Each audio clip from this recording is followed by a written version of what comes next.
नमस्कार दोस्तों, आप देख रहे हैं पब्लिक रिएक्शन। दोस्तों, एसआईआर की प्रक्रिया को लेकर पूरे प्रदेश के अंदर में विरोध प्रदर्शन की खबरें तो आप सभी तक पहुंच ही रही होंगी, चाहे पश्चिम बंगाल हो, तमिलनाडु हो, उत्तर प्रदेश हो, केरल हो, तमाम राज्यों से। लेकिन इस बीच एक बड़ी खबर निकल करके आ रही है। निर्मला सीतारमण के पति परकला प्रभाकर ने एक बार फिर से बड़ा आरोप लगा दिया, बड़ा गंभीर आरोप लगा दिया है, जिसको लेकर तमाम राजनीतिक गलियारों में हलचल मच गया है कि आखिर परकला प्रभाकर जी ने इतना बड़ा गंभीर आरोप कैसे लगा दिया। लेकिन दोस्तों, इसमें सच्चाई भी है। सच्चाई इसलिए भी है क्योंकि बिहार के विधानसभा चुनाव जब होते हैं दोस्तों, तो उसमें साफ तौर पर जो बड़े पैमाने पर जो सबसे बड़ा कारण निकलता वो यही है कि बिहार के विधानसभा चुनाव से पहले एसआईआर की प्रक्रिया लागू की जाती है और लागू होने के बाद जब फाइनल वोटर लिस्ट आती है दोस्तों, तो जिसमें 65 लाख लोगों के नाम काट दिए जाते हैं। ये आप सभी के सामने है और ये डेटा जो है हम सब ने नहीं दिया है, ये डेटा बाकायदा चुनाव आयोग ने दिया और इसीलिए 12 राज्यों में एसआईआर की प्रक्रिया के बाद हंगामा मचा हुआ है दोस्तों।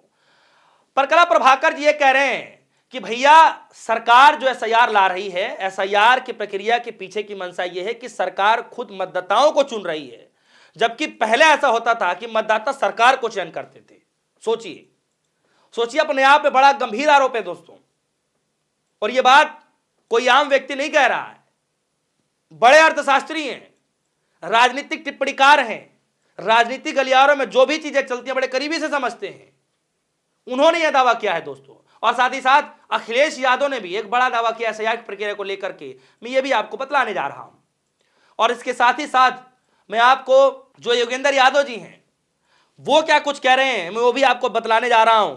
लेकिन जरा देखिए कि किस तरीके से परकला प्रभाकर ने एक बार फिर से बड़ा आरोप लगा दिया है, जिसके चलते राजनीतिक गलियारों में हलचल मच गई है। खबर जरा देखिए, खबर में लिखा गया है परकला प्रभाकर का बड़ा दावा, कहा कि एसआईआर में सरकार चुनती है मतदाता। दोस्तों, यही तो सवाल है कि क्या सच में सरकार एसआईआर की प्रक्रिया के खिलाफ मतदाता चयन कर रही है या फिर मतदाताओं का हक को छीन रही है कि जो मतदाता सरकार चयन करते थे अब वो सरकार ही मतदाताओं को चयन करने लगेगी, तो फिर देखिए कि लोकतंत्र कैसे बचेगा। यही तो सवाल है। अब आगे देखिए इस खबर में किस तरीके से लिखा गया है दोस्तों। इसमें यह कहा जा रहा है कि प्रभाकर साहब ये आरोप लगा रहे हैं, प्रभाकर साहब ये कह रहे हैं कि सरकार बड़े पैमाने पर विरोधी प्रदर्शनों के कारण एनआरसी प्रक्रिया को आगे नहीं बढ़ा सकी। उन्होंने कहा कि यह सब कुछ और नहीं बल्कि एसआईआर के रूप में एनआरसी सीए के पिछले दरवाजे से प्रवेश उन लोगों को बाहर करने के लिए है जिन्हें उनके विचार से यहां नहीं होना चाहिए था।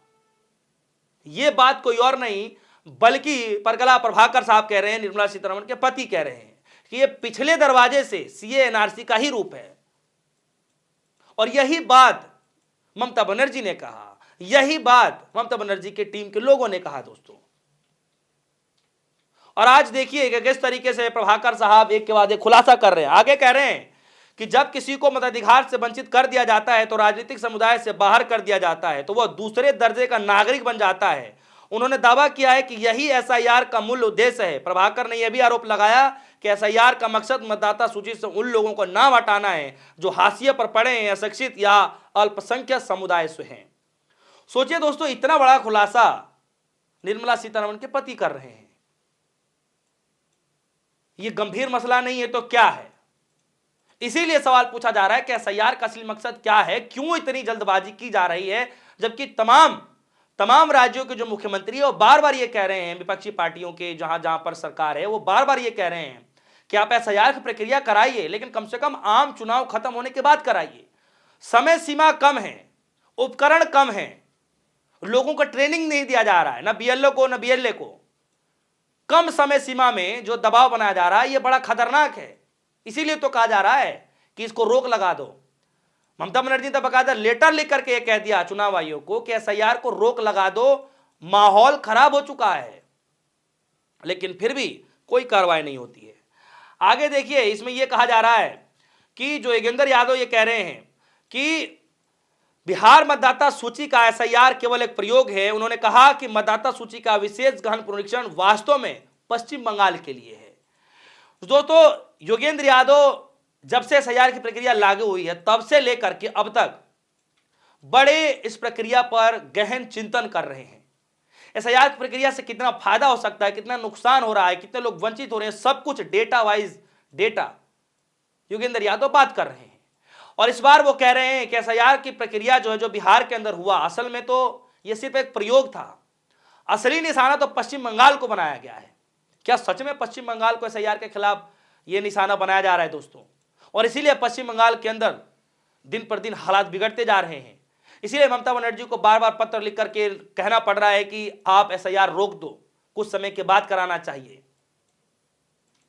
अखिलेश यादव देखिए क्या कह रहे हैं। अखिलेश यादव कह रहे हैं कि यूपी में कट सकते हैं 1.5 से 2 करोड़ वोट। अखिलेश यादव का एसआईआर पर बड़ा बयान दोस्तों। अखिलेश यादव ने साफ तौर पर यह कहा कि बूथ लेवल और जो ऑफिसर है दोस्तों, वो मुस्लिम, दलित, पिछड़े और आदि पिछड़े इलाकों में नहीं जा रहे हैं, जिसके चलते यह चिंता जाहिर कर रहे हैं कि सबसे ज्यादा वोट इन वर्गों के कट सकते हैं, यानी 1.5 से 2 करोड़ वोटर काटे जा सकते हैं। इसीलिए अखिलेश यादव ने कहा कि एसआईआर प्रक्रिया तो करा लीजिए, लेकिन कम से कम समय बढ़ा दीजिए।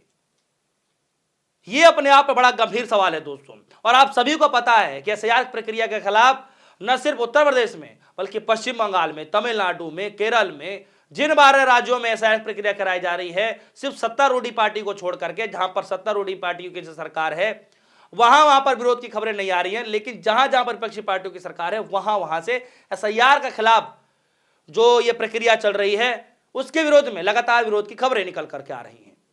कुल मिलाकर दोस्तों, जो परगला प्रभाकर जी हैं, निर्मला सीतारमण जी के पति, वो जो आरोप लगा रहे हैं, उनके आरोपों पर आपकी क्या राय है? या यूं कहें कि जो ये दावा कर रहे हैं, उनके दावों पर आपकी क्या राय है? अखिलेश यादव एक तरफ जो दूसरा बड़ा आरोप लगा रहे हैं, उनको, उनके दावों को लेकर के, उनके आरोपों को लेकर के आपके मन में क्या कुछ चल रहा है? और एसआईआर प्रक्रिया क्या सच में सीए एनआरसी के तौर पर पिछले दरवाजे से लाया गया प्रक्रिया है, या फिर कुछ और ही चल रहा है? आपके मन में कोई सवाल होगा, वीडियो कमेंट सेक्शन में जाइएगा, अपनी राय रखिएगा। फिलहाल के लिए इजाजत। देखते रहिए पब्लिक रिएक्शन। धन्यवाद।